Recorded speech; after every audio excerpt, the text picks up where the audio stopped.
भारतीय संविधान की अगली कड़ी में मैं आप सभी का स्वागत करता हूं। दोस्तों, कैसी लगी आपको प्रीवियस वीडियो? अगर आपने अभी तक प्रीवियस वीडियोस को नहीं देखा है तो आप जा करके प्लेलिस्ट में भारतीय संविधान के नाम से एक प्लेलिस्ट बनी हुई है, उसमें अगर आप ओपन करेंगे तो आपको पहली क्लास दिखाई दे देगी। आज हमारी ये दूसरी क्लास है। हम संवैधानिक विकास की ओर आगे बढ़ रहे थे।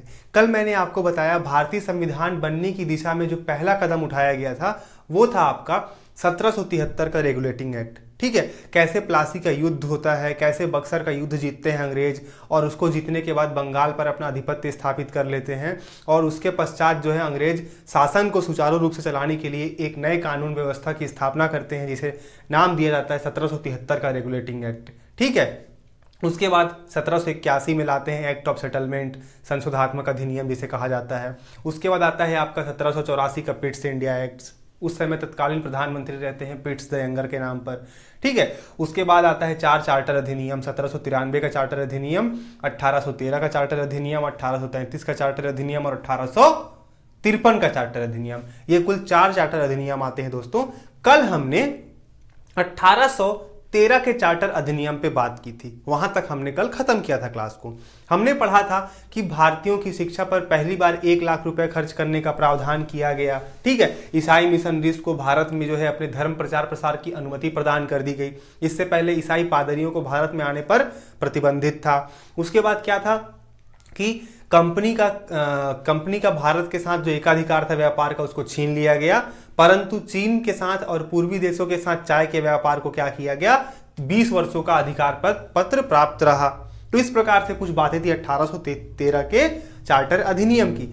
आज दोस्तों हम आगे बढ़ते हैं, 1833 का चार्टर अधिनियम देखते हैं, 1853 का चार्टर अधिनियम देखते हैं। ठीक है, उसके बाद आपका 1858 का भारत शासन अधिनियम, यहां तक आज हम कवर करते हैं। तो आइए बिना समय बर्बाद किए हम स्टार्ट करते हैं। अगर आपको वीडियो अच्छा लग रहा है तो प्लीज इसे लाइक, शेयर और सब्सक्राइब जरूर करें। सब्सक्राइब करेंगे तो आप, शेयर करेंगे तो और सब्सक्राइब करेंगे तो आप उन तक भी इस वीडियो को पहुंचा सकते हैं जहां तक इस वीडियो को पहुंचना चाहिए या जो पढ़ना चाहता है इस तरह से। ठीक है, तो मेरे साथ जुड़ने के लिए लाइक, शेयर, सब्सक्राइब जरूर करें। आइए आगे बढ़ते हैं दोस्तों। सबसे पहले है आपका 1833 का चार्टर अधिनियम। ये चार्टर अधिनियम में क्या किया गया, अब कंपनी के हाथ से क्या था दोस्तों, कंपनी के हाथ से व्यापार को पूरी तरीके से छीन लिया गया। अब कंपनी भारत में व्यापार नहीं करेगी। बोले भैया अब आप कहीं व्यापार नहीं करोगे, अब आप सिर्फ और सिर्फ क्या करोगे, आप सिर्फ भारत पे शासन करोगे। क्या करोगे आप भारत पे, आप सिर्फ भारत पे शासन करोगे। मतलब अब उनका व्यापारिक एकाधिकार को पूरी तरीके से समाप्त कर दिया गया। अब भैया आप सिर्फ आप जाओ राजपाट संभालो, शासन देखो, वहां पे आप बिजनेस नहीं करोगे वहां पे। पहला चीज। दूसरा चीज मोस्ट इंपॉर्टेंट क्या हुआ इस अधिनियम के तहत कि बंगाल के गवर्नर जनरल को पूरे भारत का गवर्नर जनरल कहा जाने लगा। फिर से सुनिएगा, बंगाल के गवर्नर जनरल को पूरे भारत का गवर्नर जनरल कहा जाने लगा, जिसके तहत पहले गवर्नर जनरल बने Lord William Bentinck. Lord William Bentinck. Clear हो रही मेरी बातें? तीसरा चीज ये इसमें इंपॉर्टेंट है, कलकत्ता में एक चिकित्सा महाविद्यालय स्थापित किया गया। ठीक है, कलकत्ता में एक चिकित्सा महाविद्यालय स्थापित किया गया।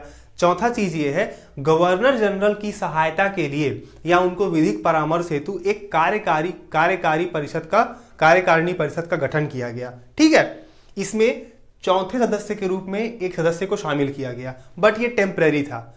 जो 4th मेंबर इन लोग शामिल किए थे ये पूर्णतः अस्थायी था, ये परमानेंट नहीं था। उसके बाद लॉर्ड मैकाले की अध्यक्षता में एक विधि आयोग का गठन किया गया।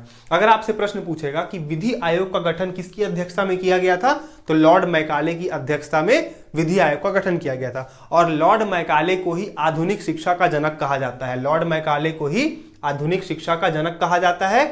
मैकालेज मिनट आपको याद रखना है। ठीक, तो ये कुछ महत्वपूर्ण बातें थी जो आपको 1833 के चार्टर अधिनियम से याद रखनी है। आइए पॉइंट वाइज मैंने सारे को नोट कर दिया है। आप चाहे तो इसका नोट्स बना सकते हैं, चाहे तो आप इसका स्क्रीनशॉट ले सकते हैं। आपको ये बहुत ज्यादा हेल्पफुल होने वाला है। ठीक है, कंपनी के व्यापारिक एकाधिकार को पूर्णतः समाप्त कर दिया गया। अब कंपनी का काम भारत में सिर्फ शासन करना था।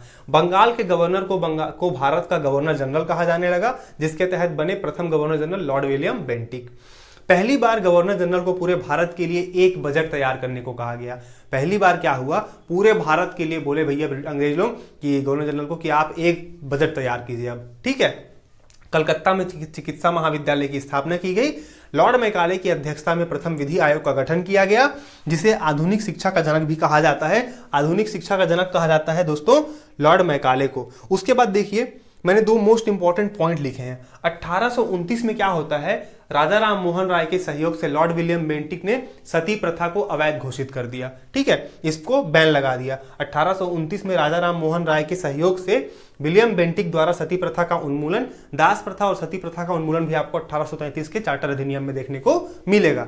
नेक्स्ट पॉइंट है दोस्तों, लॉर्ड विलियम बेंटिक ने कर्नल स्लीमैन की सहायता से, एक कर्नल था कर्नल स्लीमैन, इसकी सहायता से ठगी प्रथा को समाप्त कर दिया। ठगी प्रथा को भी क्या किया, अवैध घोषित कर दिया। तो कई बार यहां से आपके परीक्षा में प्रश्न बनते हैं छत्तीसगढ़ व्यापम, छत्तीसगढ़ पीएससी या फिर रेलवे के एग्जाम में कि किसने जो है ठगी प्रथा को समाप्त किया। तो लॉर्ड विलियम बेंटिक ने कर्नल स्लीमैन की सहायता से ठगी प्रथा को क्या किया, अवैध घोषित कर दिया, समाप्त कर दिया। और एक पॉइंट याद रखना है, ठग जो थे ना, ठग लोग जो थे, ठीक है, वो ठग करने वाले लोग वो काली माता की पूजा करते थे। तो इस प्रकार से दोस्तों आपका एक पूरा सिनॉप्सिस तैयार होता है 1833 ईस्वी का चार्टर अधिनियम। बात करते हैं 1853 का चार्टर अधिनियम। सबसे पहले तो ये चौथा चार्टर अधिनियम था, ये अंतिम चार्टर अधिनियम था। चौथा चार्टर अधिनियम था या अंतिम चार्टर अधिनियम था। 4 चार्टर अधिनियम आए थे, ठीक है, 1793, 1813, 1833, 1853। अब 1853 के चार्टर अधिनियम की बात करते हैं। इसमें क्या होता है, इसमें सबसे पहला पॉइंट ये होता है कि इसमें विधायी कार्यों को प्रशासनिक कार्यों से अलग कर दिया गया। अभी तक क्या था, विधायी कार्य और प्रशासनिक कार्य मर्ज होकर कार्य कर रहे थे, अब विधायी कार्यों को प्रशासनिक कार्यों से अलग कर दिया गया। दूसरा मोस्ट इंपॉर्टेंट पॉइंट इसमें यह है, पहले क्या होता था दोस्तों कि जो ब्रिटिश कर्मचारी नियुक्त किए जाते थे, जैसे मान लीजिए मैं कोई ब्रिटिश अधिकारी हूं, ठीक है, अच्छे पद पे हूं, तो मैं क्या करूंगा, अपने रिलेटिव्स को, अपने जान पहचान वाले को मैं बोलूंगा भाई आप आ जाओ, शामिल हो जाओ आकर के, कोई उसके लिए कुछ नहीं था। पर इस अधिनियम में एक ऐसी व्यवस्था की गई कि इसको कहा गया नामजदगी। नामजदगी के स्थान पर प्रतियोगी परीक्षाओं की शुरुआत की गई कि भैया आप एग्जाम दो, कॉम्पिटिटिव एग्जाम दो और आप सिलेक्ट होकर आओ हमारे जो भी हमारा इंस्टीट्यूट है, हमारी जो संस्था है वहां पे काम करने के लिए। तो कर्मचारियों की नियुक्ति हेतु नामजदगी के स्थान पर प्रतियोगी परीक्षाओं को आधार बनाया गया। कार्यकारिणी परिषद के चौथे सदस्य को पूर्ण सदस्य का दर्जा दे दिया गया, मतलब इसको परमानेंट मेंबर बना दिया गया। 1833 के अधिनियम में कार्यकारिणी परिषद बनाई गई थी, उसमें चौथे सदस्य को शामिल किया गया था, बट वो टेम्परेरी था, पर यहां पे आकर के उसको परमानेंट कर दिया गया। ठीक है, और ये अंतिम चार्टर अधिनियम था। इस प्रकार से दोस्तों आपके चारों चार्टर अधिनियम यहां पे समाप्त होते हैं। मोस्ट इंपॉर्टेंट इसके बाद आता है आपका 1858 का भारत शासन अधिनियम। एकदम आपको नाम याद रखना है, कई बार तो ऐसा होता है कि एग्जाम में नाम दे देता है 1858 का भारत अधिनियम, 1858 का भारत शासन अधिनियम, 1858 में भारत शासन अधिनियम। ठीक है, कई बार तो ऐसा भी होता है। 1947 वाला जो एग्जाम में आ चुका है, वो जब वो आएगा तब मैं आपको बताऊंगा। 1858 में दोस्तों क्या होता है, अभी तक कंपनी क्या था, कंपनी का शासन था भारत पे। अब ब्रिटिश गवर्नमेंट बोली कि भैया अब आप शासन भी नहीं करोगे, आपका कोई खेल खत्म। अब कंपनी के हाथ से शासन को छीन लेते हैं। अब ब्रिटिश क्राउन या ब्रिटिश ताज, सिंपली कह सकते हैं ब्रिटिश संसद के अधीन चला गया भारत का शासन। ब्रिटिश क्राउन मतलब वहां की महारानी विक्टोरिया, ठीक है, मतलब वहां की जो महारानी है उनके हाथ में चला गया। तो ब्रिटिश महारानी के अधीन चला गया, मतलब अब कंपनी जो है भारत पे शासन नहीं करेगी। और अब शुरू होता है 1858 से लेकर के 1947 तक जो है डायरेक्टली ब्रिटिश गवर्नमेंट या ब्रिटिश संसद जो है भारत पे अपनी हुकूमत करेगी। ठीक है, इसमें कुछ महत्वपूर्ण इंपॉर्टेंट 6 से 7 पॉइंट है, मैंने सारे को नोट कर दिया है। ये आपको बिल्कुल रटे होने चाहिए, बाय हार्ट होने चाहिए। बार बार रिवाइज करिए, बार बार रिवाइज करिए, याद हो जाएगा। पहला बोलता है कंपनी के हाथ से शासन को छीन लिया गया और किसको दे दिया गया, ब्रिटिश क्राउन या ब्रिटिश ताज के अधीन कर दिया गया। देखिए, एक हम लोग पढ़े थे दोस्तों कल के क्लास में, एक दोहरा प्रशासन की शुरुआत हुई थी, बोर्ड ऑफ कंट्रोलर और बोर्ड ऑफ डायरेक्टर्स की। इसको यहां पे समाप्त कर दिया गया 1858 में। मुगल सम्राट के पद को समाप्त कर दिया गया, ठीक है, और यहां पे एक नए मंत्री पद का सृजन किया गया, एक नए मंत्री पद का सृजन किया गया। 1833 में बंगाल के गवर्नर जनरल को पूरे भारत का गवर्नर जनरल कहा जाता था, और 1858 के भारत शासन अधिनियम में उसी गवर्नर जनरल का नाम बदलकर वायसराय कर दिया गया, वायसराय कर दिया गया। ठीक है, क्या कर दिया गया दोस्तों, बंगाल की भारत के गवर्नर जनरल को क्या कर दिया गया, वायसराय कर दिया गया, जिसके तहत भारत के पहले वायसराय बने लॉर्ड कैनिंग। कौन बने, लॉर्ड कैनिंग। एक भारत सचिव नाम के पद का सृजन किया गया, आगे महत्वपूर्ण हो जाएगा यह पद। यह भारत सचिव जो था वो सीधे ब्रिटेन की संसद या ब्रिटेन की पार्लियामेंट के प्रति जवाबदेह था या उत्तरदायी था, जिसके तहत पहले भारत सचिव बने सर चार्ल्स वुड। कौन बने, सर चार्ल्स वुड। ठीक है, और एक 15 सदस्यीय भारत परिषद का गठन हुआ, एक और संस्था बनाई गई 15 मेंबर्स की, जिसमें 8 ब्रिटिश सरकार से थे और 7 कंपनी से थे। ठीक है, 8 ब्रिटिश सरकार से थे और 7 कंपनी से थे। तो दोस्तों ये 1858 भारत शासन अधिनियम तक मैंने आज की क्लास कंप्लीट की है और मुझे उम्मीद है कि इस वीडियो को आप 1 से 2 बार और देखेंगे तो आपको बिल्कुल रटा जाएगा। और ये वीडियोस तो आपके प्लेलिस्ट से कहीं जाने वाले हैं नहीं, ये हमेशा रहेंगे आपके लिए फ्री ऑफ कॉस्ट।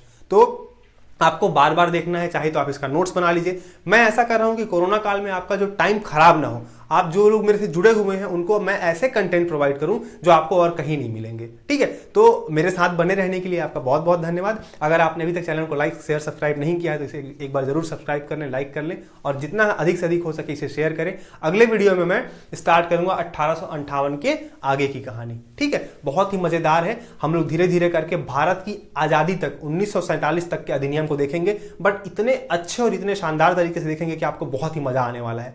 तो मेरे साथ बने रहिए, मिलेंगे अगली क्लास में। तब तक के लिए अपने घर पे रहें, सुरक्षित रहें, स्वस्थ रहें। धन्यवाद।